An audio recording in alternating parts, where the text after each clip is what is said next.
Bab 788. Raja Bakir tertegun mendengar ucapan Wira. Pria dan wanita setara. Omong kosong macam apa itu? Menurutnya, pria dan wanita sama sekali tidak sederajat. Raja Bakir tidak tahu apa yang ingin disampaikan Wira, jadi dia tidak terlalu memedulikannya. Sebaliknya, dia menatap Wira dan berkata dengan datar. Wira, kamu bilang kamu mengkhawatirkan kerajaan Nuala, tapi banyak orang mengancam kerajaan Nuala karena dirimu. Apa kamu punya pembelaan untuk ini? Wira menggeleng seraya menjawab, hamba tidak punya pembelaan apa-apa. Mereka hanya mengkhawatirkan hamba. Yang mulia, kapan Anda akan melepaskan Dodi? Mendengar ini, Raja Bakir sontak tertawa, lalu berkata, aku akan melepaskan dia, tapi aku nggak bisa membiarkanmu pergi. Wira tidak terkejut, dia hanya menyahut dengan tenang, hamba sudah menduganya, tapi hamba ingin tahu alasan yang mulia begitu antipati pada hamba. Apa hanya karena hamba dekat dengan Yuda dan Putro? Raja Bakir tidak menyangka Wira akan belak-belakan menanyakan hal itu. Jika Wira tidak bertanya, Raja Bakir akan tenang-tenang saja. Namun, begitu kata-kata itu dilontarkan, hatinya jadi bergejolak dan terasa sedikit tidak nyaman. Sebab, tebakan Wira memang tepat sasaran. Wira, tadinya aku mengira kamu adalah orang yang disuruh Putro untuk memprovokasi istana. Tapi, aku sudah melepaskan gagasan itu setelah semua yang kamu lakukan di kerajaan Agrel. Meski begitu, aku nggak berencana melepaskanmu. Apa kamu tahu alasannya? Tanya Raja Bakir. Wira mengangguk, lalu menjawab. Yang mulia tidak menyukai Kak Putro, karena melihat hamba dekat dengannya, Anda juga tidak menyukaiku. Sekarang, kecurigaan Anda terhadap hamba sudah berkurang, tapi digantikan lebih banyak ketakutan. Melihat begitu banyak orang membelaku, Anda tidak akan bersedia membiarkanku kembali. Sejak awal, Wira sudah tahu dengan jelas. Seperti yang dipikirkan Yuda dan yang lainnya, Raja Bakir tidak mungkin membiarkannya pergi dengan mudah. Wira tidak terkejut dan tidak terlalu mengkhawatirkan hal ini. Baguslah kalau kamu tahu, balas Raja Bakir sambil tersenyum. Kemudian, dia memberikan perintah. Siapkan tempat tinggal untuk Wira dan penuhi setiap permintaannya, tapi jangan pernah biarkan dia pergi dari ibu kota. Usai meninggalkan kata-kata itu, Raja Bakir langsung pergi. Wira hanya tersenyum, lalu mengikuti Kasim ke tempat yang disediakan untuknya. Wira diberikan sebuah rumah yang letaknya sangat jauh dari istana. Wira sama sekali tidak khawatir, setidaknya Raja Bakir tidak menyiksanya. Dia bahkan memerintahkan Kasim untuk memenuhi setiap permintaan Wira. Begitu saja sudah cukup baik. Pada saat yang sama, Yuda menunggu kepulangan Wira di rumahnya hingga senja tiba. Alhasil, yang datang adalah Dodi. Begitu melihat Dodi, ekspresi Yuda langsung berubah muram. Sebab, dia tahu, Wira pasti ditahan di istana. Panglima Yuda, panggil Dodi. Begitu keluar dari penjara, dia segera mengetahui apa yang terjadi.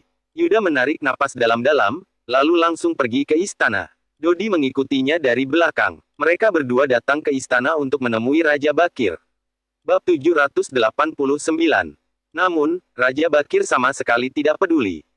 Sebaliknya, dia memerintahkan orang untuk membawa mereka ke tempat di mana Wira berada. Meskipun istana ini terlihat sangat megah, sebenarnya lebih mirip seperti sebuah sangkar emas.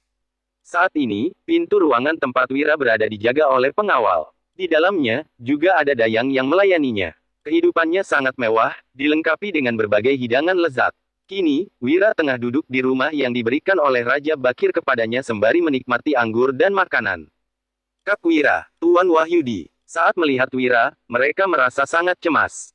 Sorot mata mereka juga memancarkan kekesalan. Namun, Wira malah hanya berkata, kalian sudah datang, ayo, makan dan minumlah sedikit. Dia sama sekali tidak peduli. Dia sudah terlalu lelah belakangan ini sehingga wajar saja jika ingin beristirahat sejenak di sini. Huff, bagaimana bisa Raja bersikap seperti ini? Seru Yuda yang sangat emosi. Tanpa berbasa-basi, dia langsung menuju ruang kerja Raja Bakir. Saat pengawal di pintu ruang kerja melihat Yuda, dia segera berkata, Panglima Yuda, yang mulia, tidak memanggil Anda, jadi Anda tidak bisa masuk. Yuda tentu memahami hal ini. Dia berdiri di depan pintu, lalu berkata dengan lantang, hormat kepada yang mulia hamba memohon agar yang mulia menerima kunjungan hamba. Raja Bakir yang berada di dalam ruang kerja awalnya tidak ingin menemui Yuda. Namun, setelah berpikir sejenak, dia pun memutuskan untuk menerima kunjungan Yuda. Biarkan dia masuk, ucap Raja Bakir. Setelah itu, Yuda pun masuk ke dalam ruangan. Yang mulia, apa maksud Anda dengan ini? Tanya Yuda yang tampak emosi. Nada bicaranya juga terdengar agak kesal. Raja Bakir menyadari hal tersebut, tetapi dia tidak mempermasalahkannya. Sebaliknya, dia berkata dengan tenang. Ini adalah keputusan terbaik. Yuda sontak bertanya. Kenapa? Kenapa menahan Wira adalah keputusan terbaik? Raja Bakir mendengus dingin, lalu menjelaskan. Huff, kalau kamu ingin tahu, aku akan memberitahumu. Aku sebenarnya ingin membunuhnya, tapi aku juga khawatir itu akan mengganggu stabilitas kerajaan, jadi aku memutuskan untuk menahannya dulu. Dia punya kemampuan yang begitu luar biasa, bahkan membuat banyak orang bersedia berperang untuknya. Dia adalah sebuah ancaman. Yuda, aku nggak mengizinkan kehadiran seseorang yang bisa menggoyahkan fondasi kerajaan. Karena kamu sudah melihat Wira, kamu bisa mewakiliku dengan menyebarkan berita ini. Timpal Raja Bakir.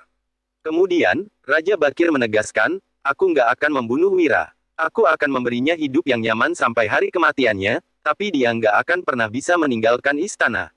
Mengenai keluarganya, aku juga akan menyatukan mereka jika Wira bersedia. Tugas ini akan menjadi tanggung jawabmu. Raja Bakir telah memutuskan bahwa tidak peduli apapun yang terjadi, Wira tidak akan pernah dibebaskan. Yuda yang sangat emosi pun berkata, Yang mulia, Wira tidak pernah memiliki niat untuk mengkhianati negara. Apakah Yang mulia tidak takut membuat rakyat kecewa? Kecewa, aku nggak peduli. Aku adalah raja. Apa yang harus kulakukan adalah menjaga stabilitas kerajaan Nuala dan memastikan legasiku tetap berlanjut, ucap Raja Bakir. Saat ini, Wira mungkin nggak memiliki niat untuk mengkhianati negara, tapi itu hanya karena dia nggak memiliki kekuatan yang cukup untuk menghadapi kerajaan Nuala. Bahkan, kelompok seperti Aliansi Rute Dagang Asri, Asosiasi Perdamaian, atau bahkan para perampok gunung pun nggak bisa mengancam kerajaan Nuala, timpal Raja Bakir. Kemudian, Raja Bakir menjelaskan, tapi, aku nggak ingin melawan mereka. Kami bisa mencapai kesepakatan untuk hidup berdampingan. Kalau mereka ingin Wira tetap hidup, mereka nggak boleh bertindak gegabah. Kalau mereka nggak menginginkan hal itu, mereka bisa datang dan mencoba menyelamatkannya dari istana. Aku nggak takut pada siapapun. Walaupun aku nggak ingin terjadi kerusuhan di kerajaan Nuala, kalau mereka berani menyerangku, aku nggak akan tinggal diam. Perkataan Raja Bakir terdengar sangat tegas. Yuda memandang Raja Bakir dan merasa sangat sedih untuk pertama kalinya. Dia merasa sedih karena Raja Bakir yang ada di hadapannya ini adalah Raja Kerajaan Nuala. Dia merasa sedih karena dia hidup dalam masa pemerintahan Raja Bakir. Selain itu, yang lebih membuatnya merasa sedih adalah dia adalah putra dari Dirga Yuda tidak mengucapkan apapun lagi. Sebab, dia tahu bahwa mustahil untuk mengubah pemikiran seorang raja yang keras kepala. Yuda pun berkata, karena Yang Mulia sudah memutuskan seperti itu, hamba akan pamit. Bab 790. Melihat kepergian Yuda, Raja Bakir tidak terlalu peduli. Sebab, dia tahu bahwa dirinya telah memenangkan permainan ini. Tidak ada yang bisa menyelamatkan Wira darinya. Meskipun orang-orang tersebut mungkin tidak terima, mereka tidak akan berani menerobos ke dalam istana. Kalaupun mereka melakukannya, Raja Bakir tidak takut. Raut wajah Yuda tampak sangat muram. Dia sangat kesal dan luar biasa sedih ketika kembali ke rumah Wira. Saat melihat Dodi dan Wira yang sedang minum, rasa sakit di hatinya terasa makin jelas. Wira mendapati Yuda telah kembali. Dia pun menghela napas dan tak kuasa berkata. Sebenarnya, kamu nggak perlu ke sana. Raja Bakir sudah membuat keputusan. Nggak akan ada yang bisa melawannya. Melihat reaksi Wira, Yuda pun makin menyesal. Dia seharusnya mengirim Dodi pergi lebih awal. Dia pun tak kuasa berkata. Semua ini salahku. Namun, Wira malah berkata sambil tersenyum. Kalaupun kamu mengirim Dodi kembali ke Dusun Darmadi, Raja Bakir tetap akan mencari cara untuk membuatku datang ke ibu kota kerajaan. Walau nggak ada Dodi, masih ada kamu, kan? Kata-kata ini membuat Yuda makin frustrasi. Dia menarik napas dalam-dalam, lalu bertanya. Tuan Wahyudi, apakah ada sesuatu yang bisa kulakukan untuk membantumu? Meskipun sulit, menurutku masih ada kemungkinan untuk menyelamatkanmu dari istana. Saat mendengar perkataan ini, Wira berkata sambil tersenyum. Apa kamu ingin menerobos istana? Urungkan niatmu itu. Yuda, begitu seseorang terperangkap di istana, memang nggak akan bisa keluar lagi. Selain itu, berapa banyak pasukan yang dibutuhkan untuk bisa menerobos istana? Wira melanjutkan, apalagi, begitu terjadi kerusuhan, pasukan kerajaan Agrel pasti akan datang menyerang. Hanya karena diriku, rakyat malah terkena imbas. Aku nggak ingin itu terjadi. Kalau kamu ingin membantuku, tolong bawa surat-surat ini keluar. Wira memberikan beberapa surat yang sudah dia siapkan kepada Yuda. Surat-surat tersebut ditujukan untuk Putro, Mary, dan juga ibu suri kerajaan Agrel, Senia. Maksud Wira sangat sederhana, dia hanya ingin mereka berhenti mencoba untuk membantunya. Sebab, jika terus seperti ini, tidak akan ada manfaatnya, sebaliknya malah akan memperburuk konflik. Tuan Wahyudi, apa kamu berniat untuk tinggal di dalam istana ini selamanya? Tanya Yuda yang tidak puas. Jangan khawatir, aku akan menemukan cara untuk keluar. Percayalah padaku, berikan aku waktu beberapa hari, ucap Wira. Usai mendengar perkataan itu, Yuda tampak tercengang. Beberapa hari, tanya Yuda. Dia sama sekali tidak percaya bahwa Wira bisa meninggalkan ibu kota kerajaan dalam beberapa hari. Hal ini jelas mustahil. Hehe, tunggu dan lihat saja, ucap Wira. Dia tidak menjelaskan lebih lanjut, tetapi sudah mempunyai rencana untuk melarikan diri dari ibu kota kerajaan. Yuda menghela napas dan berkata, "Kalau begitu, baiklah." Kemudian, dia pun pergi bersama Dodi. Surat-surat tersebut juga akhirnya sampai ke penerimanya masing-masing. Saat Putro membaca surat tersebut, dia merasa sangat kesal hingga memaki. Raja bodoh. Akan tetapi, menarik napas dalam-dalam dan memutuskan untuk mempercayai apa yang dikatakan oleh Wira.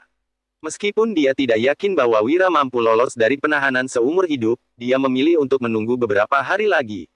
Apabila Wira tidak muncul, dia pasti akan bertindak. Mary juga menerima surat tersebut dan merasa sangat kesal. Wanita itu mengeluh. Apakah orang bodoh ini bisa keluar lagi setelah memasuki ibu kota kerajaan dan dipenjara selamanya? Bukankah ini lelucon? Nggak bisa dibiarkan, aku akan menyelamatkannya. Usai mengatakan itu, Mary segera bersiap-siap untuk mengumpulkan pasukan. Akan tetapi, dia malah dihentikan oleh Putu. Pria tua itu menasihati. Ketua Mary, kata-kata Tuan Wira nggak pernah terbukti salah. Meskipun aku nggak tahu bagaimana dia akan melarikan diri dari ibu kota kerajaan, aku rasa itu sangat memungkinkan. Petik 2. Bab 791. Jadi, sebaiknya kita memilih untuk percaya padanya, ucap Putu. Meskipun Mary sangat marah, dia tahu jelas bahwa menyerang ibu kota kerajaan adalah tindakan yang mustahil untuk dilakukan saat ini. Pada saat yang sama, ibu suri kerajaan Agrel, Senia, juga menerima surat dari Wira.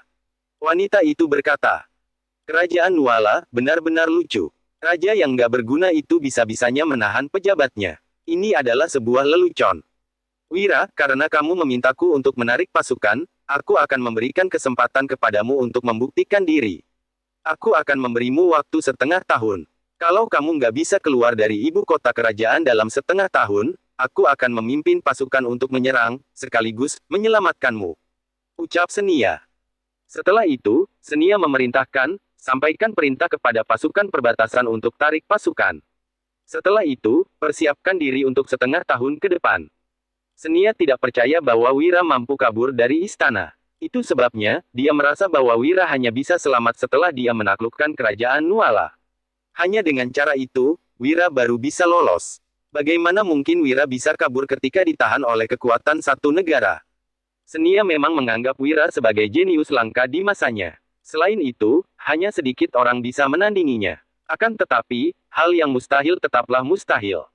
Sementara itu, Wulan, Dian, bahkan Dewina juga telah mengetahui kabar itu sekarang.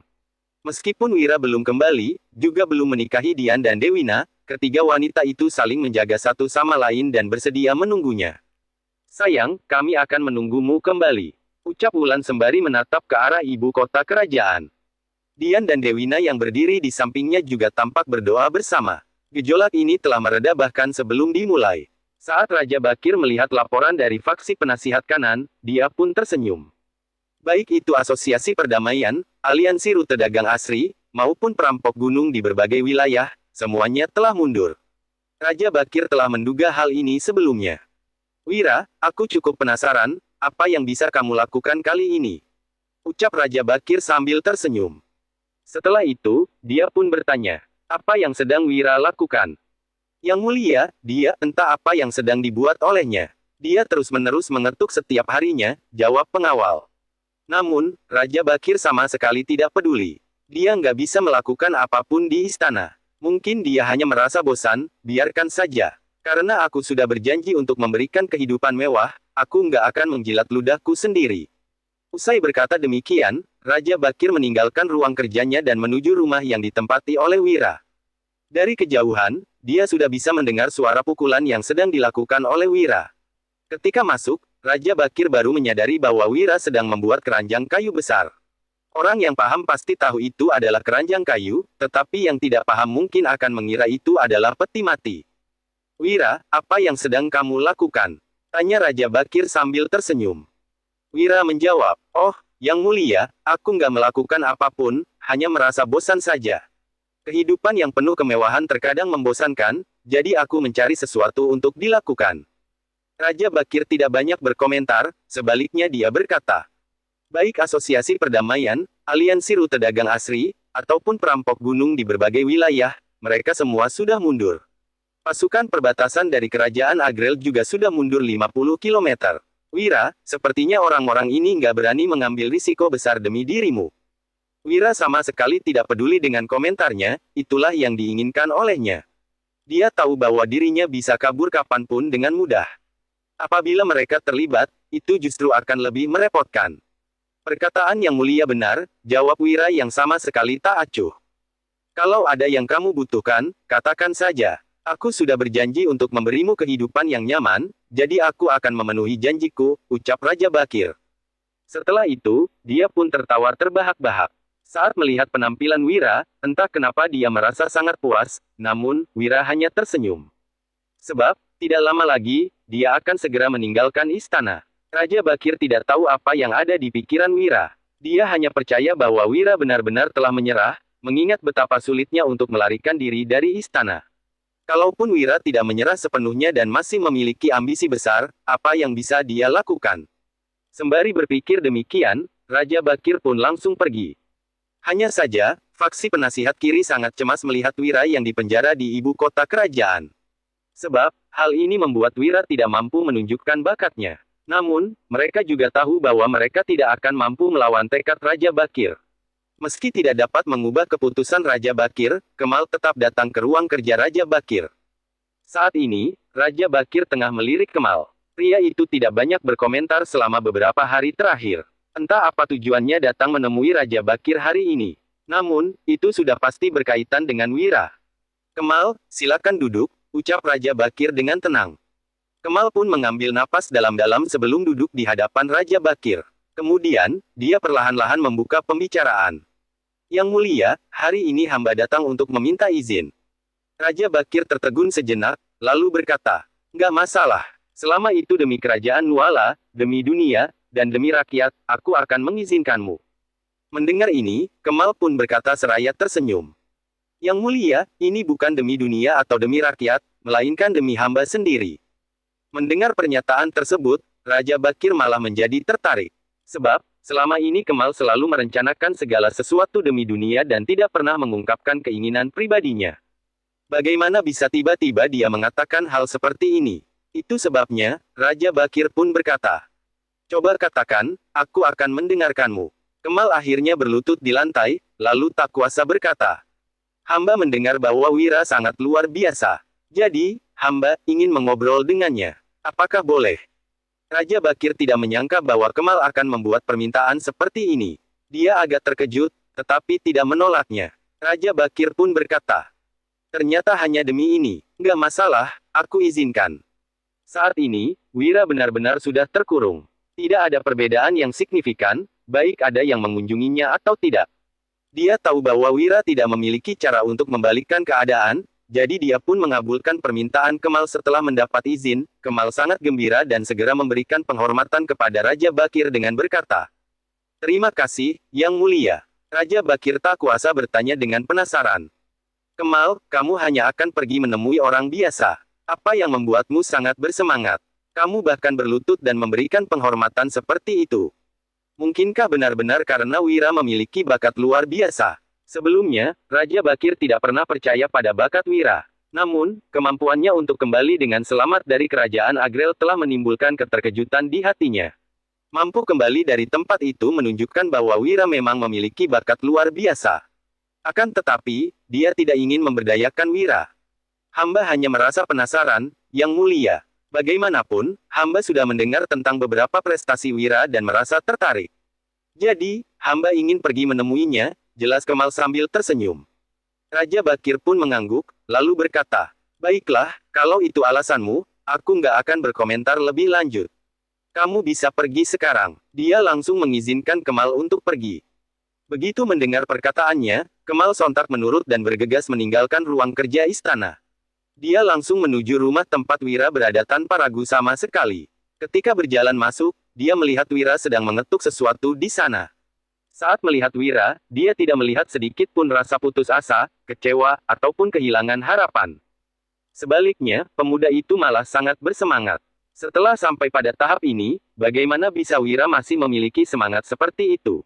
Apakah dia tidak tahu bahwa Raja Bakir hendak menahannya seumur hidup? Bab 793. Bahkan, setelah keadaan dunia menjadi lebih damai, Wira mungkin akan dieksekusi begitu saja. Akan tetapi, menghadapi situasi seperti ini, Wira masih tidak menunjukkan kekhawatiran.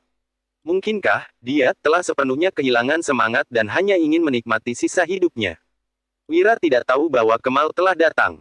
Dia hanya terus membuat senjata rahasia berdasarkan apa yang diingat olehnya. Ini adalah kunci untuk kabur dari ibu kota kerajaan nantinya. Pada saat itu, Kemal berdeham lembut, lalu berkata sambil tersenyum. Salam kenal, Tuan Wira. Setelah itu, Wira baru menyadari ada seorang pria tua yang muncul di halamannya. Begitu melihat penampilannya, Wira tertegun sejenak. Pria tua ini memiliki sikap yang luar biasa dan membawa aura sosok yang memiliki kedudukan tinggi. Pria ini pasti memiliki jabatan yang tinggi. Aura Tuan sangat mengesankan. Kalau aku nggak salah menebak, kamu pasti adalah sosok yang berkedudukan tinggi. Seharusnya hanya penasihat kiri yang memiliki sikap seperti ini. Jadi, apakah kamu Tuan Kemal? Tanya Wira sambil tersenyum dan mengungkapkan dugaannya. Setelah mendengar kata-kata ini, Kemal sontak tertawa terbahak-bahak. Kemudian, dia melanjutkan. Aku sudah mendengar tentang kejeniusan Tuan Wira, bisa-bisanya kamu langsung menebak dengan benar. Aku adalah Kemal. Di hadapan Wira, Kemal tidak begitu berlagak. Bagaimanapun, Wira telah memberikan banyak kontribusi kepada pemerintah dan membantu Yuda untuk mengatasi pasukan pemberontak. Kunjungan ke kerajaan Agrel kali ini juga membuatnya makin menghargai Wira. Jadi, terlepas dari jabatan dan usia, Kemal tetap menghargainya. Dia menghormati bakat dan karakter dari pemuda ini. Wira segera menangkupkan tangan sembari berkata, hormat kepada Tuan Kemal. Tuan Wira, kamu terlalu sungkan. Aku tahu jelas semua prestasimu. Jadi, kamu nggak perlu memanggilku dengan sebutan Tuan lagi. Kalau kamu nggak keberatan, panggil saja aku Kak Kemal, ucap Kemal. Sikap rendah diri yang ditunjukkan pria tua ini membuat Wira agak terkejut. Hehe, baiklah, aku akan menuruti keinginanmu. Kak Kemal, ada apa datang kemari hari ini? Tanya Wira secara belak-belakan. Setelah mengatakan ini, Kemal sontak berkata sambil tersenyum. Tentu saja untuk meminum secangkir teh. Hahaha, silakan masuk, ucap Wira. Dia langsung mengajak Kemal ke ruang kerjanya, lalu menyuguhkan teh. Saat ini, mereka tengah duduk berhadapan. Sobat Wira, meskipun ini adalah pertemuan pertama kita, aku merasa sudah sangat akrab denganmu. Saat melihatmu seperti ini, hatiku benar-benar sedih, ucap Kemal. Itu adalah pernyataan yang jujur darinya. Kemal benar-benar sedih ketika melihat Wira seperti ini. Bagaimanapun, Wira adalah sosok yang berbakat. Sungguh memprihatinkan ketika melihatnya di penjara di ibu kota kerajaan seperti ini. Hati Kemal seolah-olah tersayat. Akan tetapi, Kemal tidak memiliki kekuatan untuk membebaskannya. Mungkin di dunia ini, tak ada yang bisa melawan hati seorang raja yang dingin dan tak berbelas kasihan seperti Raja Bakir. Wira berkata sambil tersenyum. Kak Kemal, ini bukan apa-apa. Kamu nggak perlu merasa khawatir. Mendengar perkataannya, Kemal sontak berkata, Sobat Wira, melihatmu yang begitu optimis, aku malah makin sedih. Sejujurnya, walau kamu nggak mengatakannya, aku tahu bahwa kamu memiliki ketidakpuasan terhadap Raja Bakir.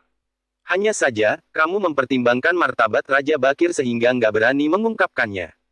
Kemal melanjutkan, kamu yang seperti ini justru membuatku merasa makin sedih. Aku merasa sedih karena bakatmu yang luar biasa nggak bisa dimanfaatkan. Aku merasa sedih karena kamu sangat kecewa terhadap kerajaan Nuala. Hais, ini adalah sesuatu yang nggak seharusnya kuucapkan, tapi kamu memang nggak seharusnya kembali ke kerajaan Nuala. Pernyataan Kemal membuat Wira cukup terkejut. Dia tidak menyangka bahwa penasihat kiri kerajaan Nuala akan berkata demikian padanya. Hal ini sungguh mengejutkan Wira.